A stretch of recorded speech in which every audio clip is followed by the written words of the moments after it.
Assalamualaikum warahmatullahi wabarakatuh. Perkenalkan, nama saya Maharani Putri dari Prodi Manajemen PJJ S1 dengan NIM 250201021139. Nah, izin Ibu, saya akan mempresentasikan hasil dari PPT yang saya buat, yaitu dengan berjudul Anggaran Tenaga Kerja Langsung atau TKL. Nah, di sini kita akan membahas tentang strategi perencanaan, estimasi biaya, dan implementasi teknologi dalam industri modern. Oke, langsung saja kita masuki kepada slide yang pertama. Oke. Nah, bagian yang pertama itu ada fundamental dan klasifikasi. Nah, klasifikasi di sini tenaga kerja itu terbagi atas dua, yaitu tenaga kerja langsung dengan tenaga kerja tidak langsung. Nah, tenaga kerja langsung ini adalah pekerja yang terlibat secara fisik dan teknis dalam proses konversi bahan baku menjadi produk. Jadi mereka berinteraksi langsung dengan produk tersebut. Nah, biayanya dikategorikan sebagai biaya variabel. Nah, kemudian yang kedua ada tenaga kerja tidak langsung atau disingkat dengan TKTL. Nah, di mana pekerja yang membantu proses produksi namun tidak menyentuh produk secara fisik. Nah, seperti supervisor, tim gudang, admin, dan lainnya.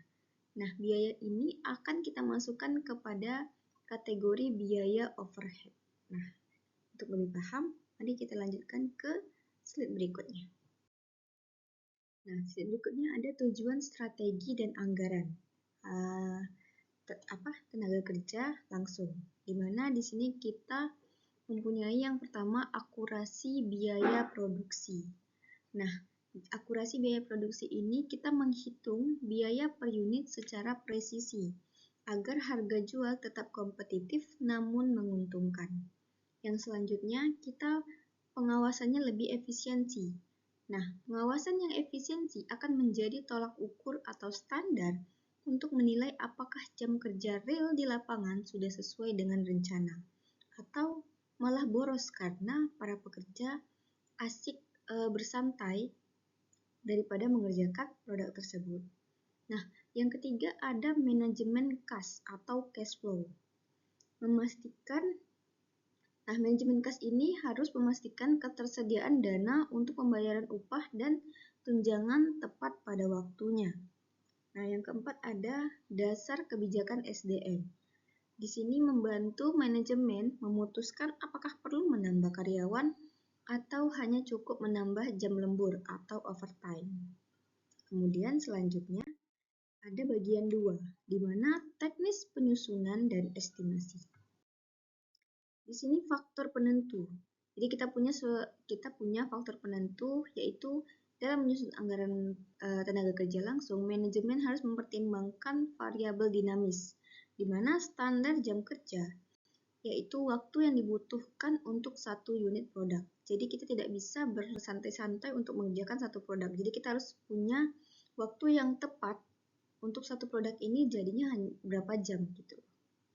Kemudian struktur upah. Nah, di sini sangat dinamis dengan jam kerja. Upah di sini harus standar per jamnya berdasarkan keahlian. Jadi ada beberapa kemampuan para pekerja itu berbeda. Ada yang bisa satu pekerja menyelesaikan 10 produk dan ada satu pekerja lagi yang hanya bisa menyelesaikan 5 produk.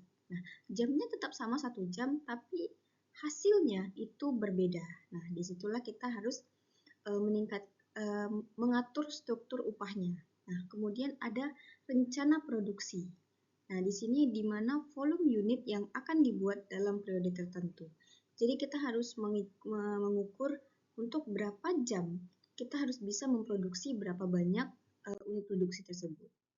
Kemudian kita masuk ke pola perhitungannya. Nah, di sini total anggaran TKL sama dengan unit produksi dikali standar jam kerja dikali tarif upah. Nah, di sini rumus ini memastikan hubungan linear antara volume produksi, total biaya, dan upah yang dikeluarkan. Jadi biar nggak boncos gitu. Nah, Kemudian ada simulasi perhitungannya. Nah, ini contoh ya, teman-teman. Di sini produk departemen perakitan kita inisialkan dengan A1. Kemudian unit produksi di sini ada 1000 unit. Nah, jamnya itu ada 2 jam. Kemudian upahnya itu ada 25.000 per jam. Nah, totalnya 2 jam itu menjadi 50.000. Kemudian untuk finishingnya atau kita inisialkan dengan B2, 1000 unit itu membutuhkan waktu 1,5 jam dan upahnya per jam yaitu 20.000. Nah, 1,5 jam kita kali 20.000 sama dengan 30.000. Nah, untuk perakitan dan finishing ini kita membutuhkan waktu sekitar 3 jam setengah dengan mengeluarkan upah 800 juta. Oke.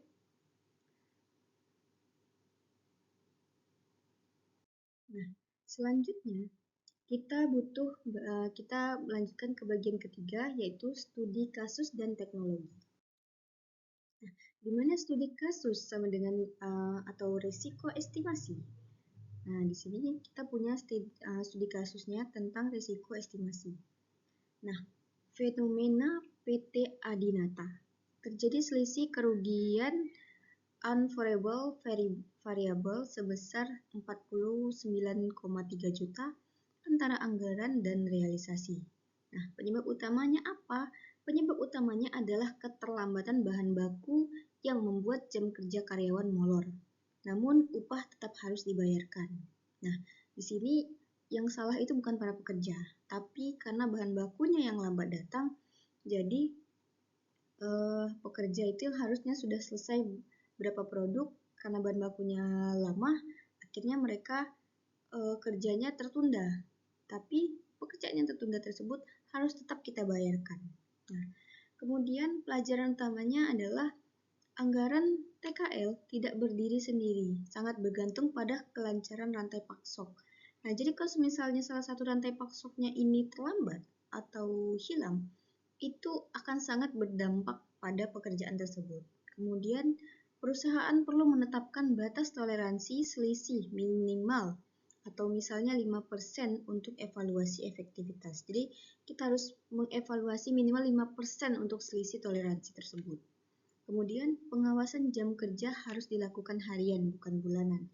Ini untuk mengoptimalkan para pekerja itu bekerja dengan baik. Jadi, kita tidak hanya mengeluarkan upah, tapi kita juga mendapatkan hasil yang baik. Nah, yang selanjutnya ada digitalisasi dan ERP manufaktur, di mana di sini kita menggabungkan antara tenaga kerja langsung, para pekerja tenaga langsung dengan digitalisasi. Jadi tidak hanya kita pengecekan secara langsung, tetapi kita juga pengecekan secara digital. Nah, yang pertama kita butuh otomatisasi data, di mana input jam kerja secara real time melalui sistem absen digital yang terhubung langsung ke modul keuangan. Di mana kita di sini untuk para pekerja itu datang jam berapa, selesai jam berapa. Jadi kita bisa diotomatisasi dari situ. Jadi kita tidak hanya melihat para pekerja, oh mereka pulang jam segini, tapi kita juga harus tahu real time-nya mereka itu sebenarnya pulang jam berapa, datang jam berapa. Kemudian ada forecasting, yaitu forecasting akurat, di mana algoritma AI membantu memprediksi kebutuhan tenaga kerja berdasarkan tren permintaan pasar. Jadi AI di sini membantu untuk misalnya bulan ini ada kenaikan pendapatan atau kenaikan permintaan karena suatu event, misalnya 17 Agustus. Nah, AI di sini bisa membaca bahwa untuk kebutuhan Agustus kita membutuhkan berapa banyak pekerja. Nah, nanti selanjutnya untuk bulan selanjutnya setelah Agustus itu tidak ada event, artinya permintaan akan menjadi lebih sedikit. Di mana AI di sini membantu untuk memberitahu atau memberikan pandangannya kepada kita untuk seberapa para pekerja tersebut kita butuhkan. Nah, seperti itu. Kemudian ada minimalisir error. Nah, di sini menghapus proses manual yang rawan manipulasi data atau kesalahan hitung upah lembur. Jadi di sini kita itu diharapkan untuk data tersebut tidak hanya ditulis secara manual, tetapi juga didigitalisasi, di mana di situ tidak bisa kita ubah data lembur itu sebagaimana dengan mudah gitu loh. Jadi upah lembur itu memang sesuai real time, jika lembur memang lembur, jika tidak lembur maka tidak lembur gitu.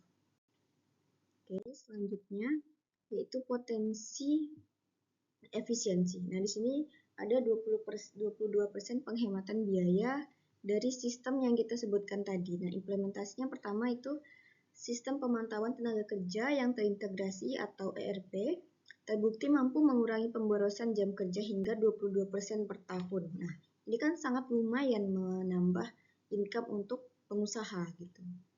Hal ini dicapai melalui optimasi jadwal shift dan pengurangan jam kerja non-aktif atau non-produktif ideal time gitu. Jadi mana produksi-produksi yang menganggur itu diberhentikan. Nah, jadi jam kerjanya tidak perlu kita bayarkan. Kemudian, nah ini ada sedikit kata-kata motivasi, yaitu anggaran bukan sekedar deretan angka, melainkan cerminan dari penghargaan kita terhadap waktu dan tenaga manusia dalam menciptakan nilai.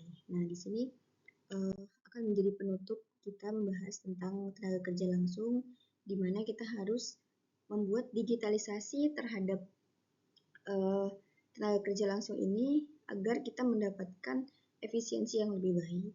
Oke, jika ada pertanyaan bisa ditanyakan di kolom komentar. Terima kasih, dadah.